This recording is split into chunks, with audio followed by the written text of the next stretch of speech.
base court, come down. Down, court, down, king. For night owls shriek where mounting larks should sing. When he came to the line, the climactic line, I have wasted time, and now doth time waste me.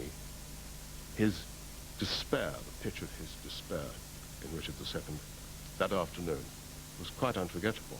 And the actors, all the other actors, which I tell you included a hell of a lot of pretty distinguished people, were totally riveted. They didn't bother to watch anything else in the whole dress rehearsal. But I was aware, and I think they were certainly acknowledging, that he was the king.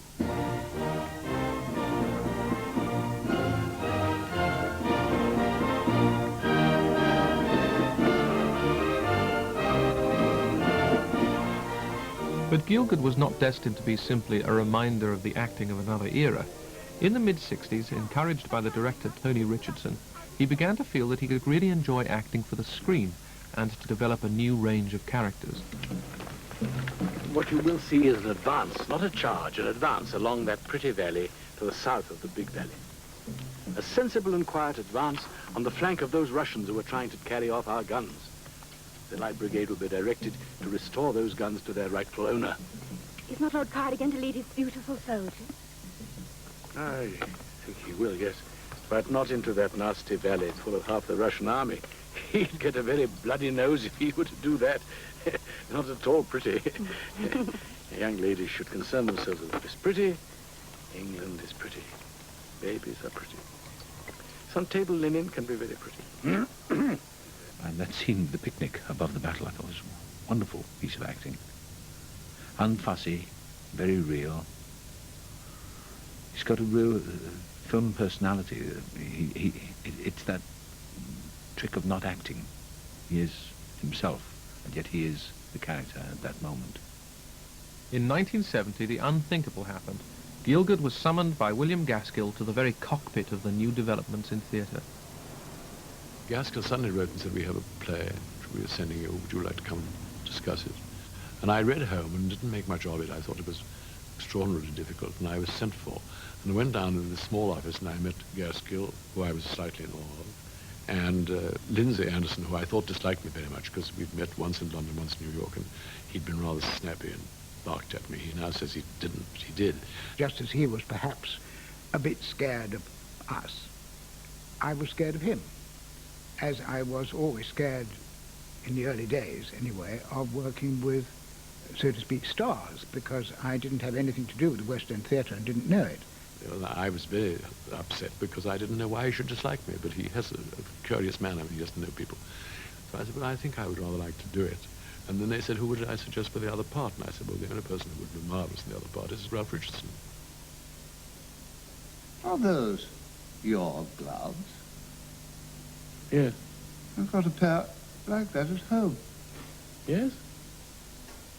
Very nearly. The seam goes the other way, I think. Yes, it does. The present. My wife. Oh, yeah? We've been lucky enough to find some good players and some wonderful writers who provided us with parts, even in our 7th decade, when we've had a chance to work and study together and break new ground, which was a very great excitement for us. I am too old for any kind of expectation. Don't you agree? Yes. A pitfall and snare if ever there was one. But of course I observe a good deal on my peeps through twigs. A wit once entitled me a betwixt twig peeper. A most clumsy construction, I thought. Infelicitous. My Christ, you're right. What? A wit? You're most acutely right. All we have left is the English language. Can it be salvaged? That is my question. You mean in what rests its salvation? More or less. He's not an egoist, you see. I mean, I think that's the extraordinary thing, the truth about him. Some actors are. And, but he simply is not, so he's open. In fact, I believe he's open to so many suggestions from the bus drivers and people that it can occasionally confuse the issue. And he will come into the theatre and say, I spoke to my gardener last night, and he said that I shouldn't in Act 2, you know, stand on my head. If you say to me, John Gielgud, I think of elegance, grace, wit, genuine aristocracy. But I also think of a terrible old rascal sitting in the rehearsal room doing the Times crossword with a fag like this, with an enormous ash. Now, it was that side of him that he used as Spooner.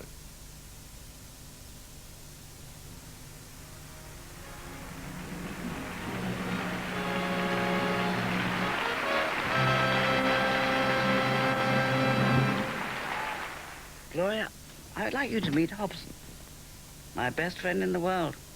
I relish the compliment. It's thrilling to meet you, Gloria. Hi. Yes. You obviously have a wonderful economy with words, Gloria. I look forward to your next syllable with great eagerness. In 1982, Gielgud won an acting Oscar for Arthur, the climax of a new line in sharp-tongued butlers that he'd been developing for some years. For American audiences particularly, it was the perfect Gielgud confection. Signor Foscarelli. Oh, yes, sir, the Italian person. Does he speak English? A kind of English, sir. I think he learnt it in a place called Chicago. Thank you, Jelks. Tell cook the poached salmon was abominable. With pleasure, milady. I know how she values your opinion. The Farnsworths are coming to dinner. What do you suggest? Hide and pretend you're not home. If that fails, serve Paul Masson wine in these handsome carafes. Carafes add a touch of elegance. One of the things that frightens me most, now that I'm old and fairly well respected, is that people may not have the courage to tell me when I'm not good, when I'm boring, or using a lot of old tricks left over from other performances.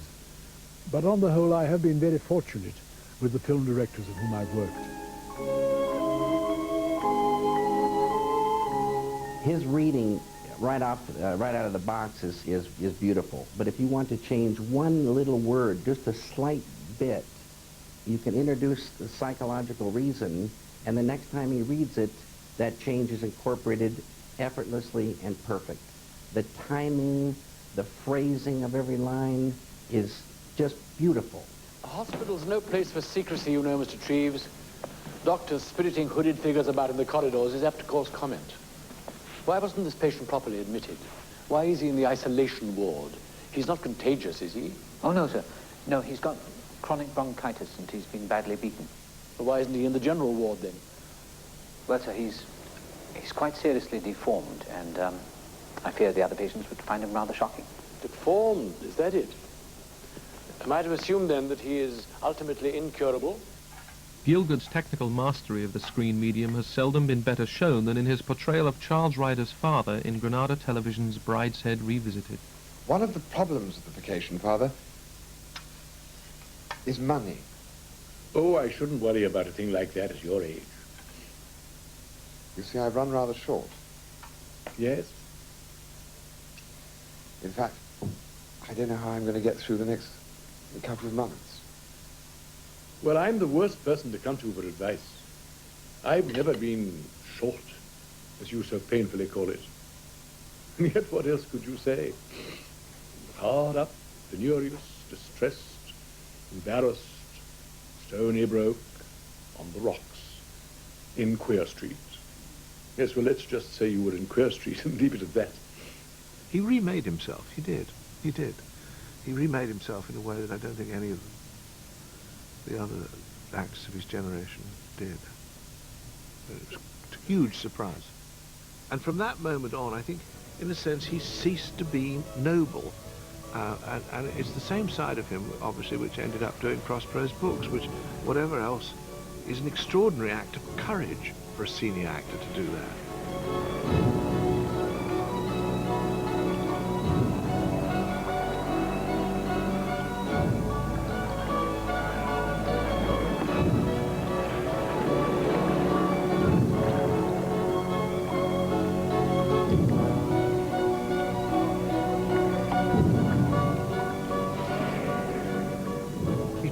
True that John, of course, has got younger and younger and has reached a stage where I think he'll have a go at anything. And if somebody thinks he can do it, and somebody particularly he respects, he'll have a go. And of course, because he happens to be a completely outstanding actor, always has been, he generally gets away with it. Sir John hasn't worked in the theatre for some time now, but it seems to me that after some years out of favour, the style of Shakespeare verse speaking he developed is again fundamental to what the modern classical theatre is doing. When I had the chance to do King Lear for radio, he was the obvious choice, and although he's about to enter his 10th decade, he wasn't the slightest bit daunted about tackling one of Shakespeare's most taxing parts.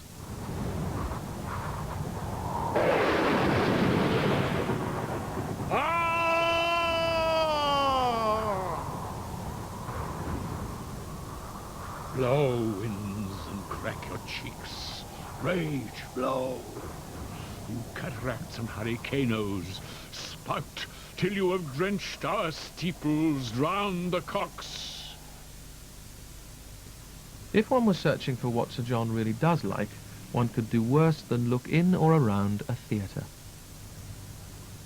My favourite room is in my favourite London theatre, the Haymarket. This particular room is situated at the very top of the theatre with a long flight of stairs leading up to it. And it's almost like a small flat with an anteroom and bathroom leading out of the main room, which has windows looking out onto Suffolk Street far below. And here I used to dress for a number of years in various productions, and sometimes fire watch during the war. I always wondered if I should meet the famous Haymarket ghost during the watches of the night, said to be a famous old actor, but I never succeeded in meeting him. The traditional ghosts at the Haymarket and Drury Lane are curious reminders of the great players who once appeared in those theatres so long ago. At Her Majesty's and at Wyndham's, I dressed in rooms once occupied by Sir Herbert Tree and Sir Gerald du Maurier, and those rooms backstage will always have a particular nostalgia for me, especially in the West End of London, where I so longed to appear and finally achieved that ambition after so many years. Will my own ghost linger in some of those dressing rooms one day, I wonder?